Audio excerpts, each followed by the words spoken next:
السلام علیکم۔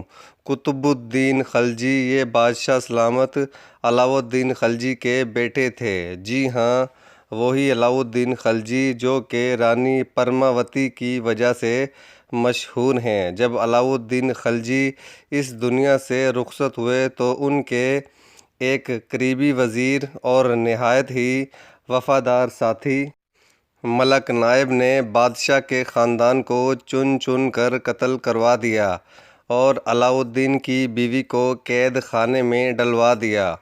علاؤ الدین خلجی کے بیٹوں کی آنکھیں نکلوا دیں اور بعض کو قتل کروا دیا، مگر وقت کی دیوی چونکہ قطب الدین خلجی پر مہربان تھی، اس لیے شاہی محل کے کچھ وفادار خواجہ سراؤں نے ملک نائب کو ایک رات قتل کر دیا، اور اس کے بعد قطب الدین مبارک شاہ دہلی کے تخت پر براجمان ہوئے۔ انہوں نے سب سے پہلا کام یہ کیا کہ علاؤ الدین خلجی کے شہزادے یعنی کہ خود بادشاہ سلامت کے بھائی جو کہ ملک نائب کے غضب سے بچ گئے تھے، انہیں ایک ایک کر کے قتل کروا دیا۔ اس کی سلطنت ہندوستان کے ایک بڑے رقبے تک پھیلی ہوئی تھی۔ یہ مذہباً مسلمان تھا، مگر اس کی حرکات انسانیت کی تمام حدیں پار کر گئی تھیں۔ اس نے ملک کے تمام اہم لوگوں کو اعزازات، جاگیریں اور وزارتیں دے کر اپنے ساتھ ملا لیا تھا۔ ملک کے تمام حق گو، ایماندار اور با اثر لوگوں کو ایک ایک کر کے قتل کروا دیا۔ ملک کا جو بھی شخص اس کو چیلنج کرتا، یہ دولت کے ذریعے اس کو خرید لیتا یا پھر اسے قتل کروا دیتا۔ یہ معاملہ اس حد تک رہتا تو درست تھا، کیونکہ دنیا کے زیادہ تر بادشاہ یہی کرتے ہیں، لیکن فریفتاً ایک مکروہ کردار تھا، وہ ہم جنس پرست یعنی کہ خسرا تھا۔ وہ گجرات کاٹھیاوار کے ایک جوان ہندو لڑکے جو کہ ایک جنگ کے دوران اس کے لشکر کے ہاتھ لگا تھا، اس پر عاشق ہو گیا اور اس نے اس لڑکے کو اہم ترین ذمہ داریاں سونپ دیں۔ اسے خسرو خاں کا خطاب دیا، وزیر بنایا اور اس کے ساتھ رہنے لگا۔ بادشاہ سلامت ہر روز خسرو خان کے ساتھ شادی کرتے تھے۔ یہ ایک دن خسرو خاں کا دلہا بنتے، باقاعدہ بارات تیار ہوتی، ملک کے تمام عمائدین لباس فاخرہ پہن کر اس بارات میں شامل ہوتے، شامیانے لگتے اور باراتیوں کو کھانا کھلایا جاتا۔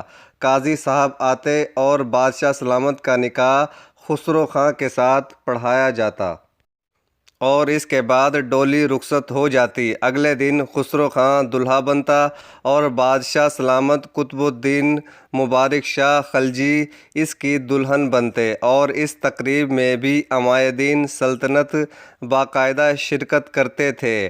اس نکاح کا ولیمہ بھی ہوتا تھا۔ بادشاہ سلامت نے ملک میں جسم فروشی اور شراب نوشی کی کھلی اجازت دے دی تھی۔ انہوں نے اپنے محلات کے دروازے ستی عورتوں کے لیے کھول دیے تھے۔ بادشاہ سلامت دربار میں زنانہ کپڑے اور زیورات پہن کر بھی تشریف لے آتے تھے۔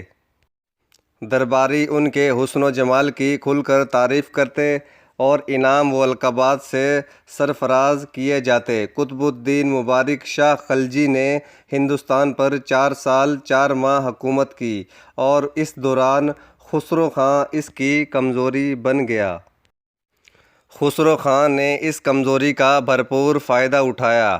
اس نے بادشاہ کے کان بھر بھر کے اس کے تمام وفادار ساتھی قتل کروا دیے، عزیز رشتہ داروں کو جیلوں میں پھینکوا دیا، محل اور دربار میں اپنی برادری کے لوگ لگوا دیے، اور بادشاہ کو اپنے پیار میں پھنسا کر محل کے عقبی دروازے کی چابیاں بھی حاصل کر لیں۔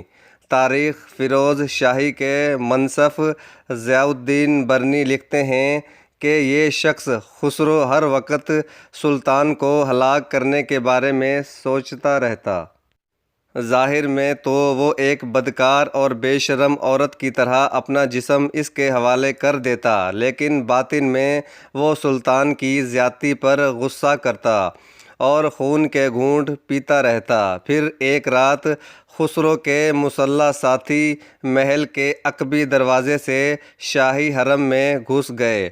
اس وقت بادشاہ خسرو خاں کے ساتھ عمل بد میں مصروف تھا کہ خسرو خاں کے ساتھیوں نے بادشاہ کے حرم میں گھس کر اس کا سر کاٹ دیا۔ بادشاہ کے قتل کے بعد خسرو خاں اور اس کے ہندو رشتہ دار سلطانی حرم میں جا گھسے۔ سلطان کی ایک بیوی کی بے حرمتی کے بعد اسے قتل کر دیا۔ اس کے بعد خاندان کے دوسرے افراد کو چن چن کر قتل کر دیا۔ پھر ہندوستان کی تاریخ نے وہ دن بھی دیکھا جب ایک خواجہ سرا یعنی کہ ایک ہجڑا عظیم الشان سلطنت کا فرما روا بنا۔ خسرو خاں جو کہ پوشیدہ طور پر ایک ہندو تھا، اس نے تخت نشین ہوتے ہی محل میں بت پرستی شروع کر دی۔ قطب الدین کی بیوی کو اپنے حرم میں لے آیا، خاص امراء کے خاندانوں پر قبضہ کیا۔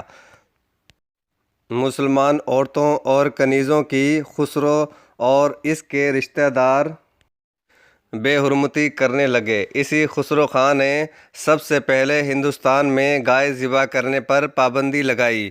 مملکت کے اہم عہدوں پر ہندو فائز ہو گئے اور وہ خوشیاں مناتے۔ دہلی پر پھر سے ہندوؤں کا قبضہ ہو گیا۔ امراء اور شرفاء سے بدتمیزیوں کی حرکتیں اس قدر بڑھ گئی کہ لوگوں نے خدا اور رسول کا واسطہ دے کر دیپال پور یعنی موجودہ اوکاڑا کے امیر غازی ملک کو دہلی آنے کی دعوت دی۔ غازی ملک نے دہلی فتح کی، خسرو خاں کو قتل کیا اور سلطان غیاث الدین تغلق کے نام سے حکومت شروع کی۔ ویڈیو دیکھنے کا شکریہ۔